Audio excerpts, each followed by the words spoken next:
update natin para sa lagay ng ating panahon. Ngayong hapon po ng November 7, 2023 na kung saan sa ngayon ay patuloy pa rin natin na binabantayan ang LPA na nandito na sa loob ng ating area of responsibility about 468 km east ng Caraga. Ulit na LPA na nabuo sa labas ng ating area of responsibility at posible po yan na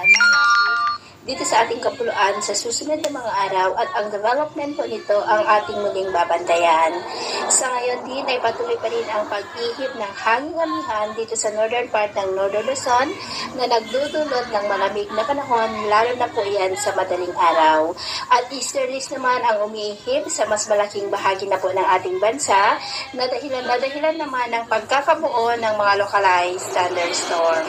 At sa lagay ng ating panahon sa ngayon ay generally fair weather naman sa malaking bahagi ng ating bansa, pero dahil sa mga localized thunderstorm ay maulap po ang kalangitan na may mga pulupulong pagulan sa ilang bahagi ng Ilocos Sur, Isabela, Santa Ana, Cagayan, Quezon, Batangas, Laguna, Bicol Region, ilang bahagi ng Mimaropa, Eastern Samar, Bohol, Cebu, Negros, Iloilo, Capiz, Zamboanga Peninsula, Northern Mindanao, Caraga, Davao Region at Sorsogon na posibleng magtuloy-tuloy ang mga isolated rain sa ilang mga lugar mamayang gabi kaya mag-ingat po tayo sa mga banta po ng mga pagbaha at pagguho ng lupa.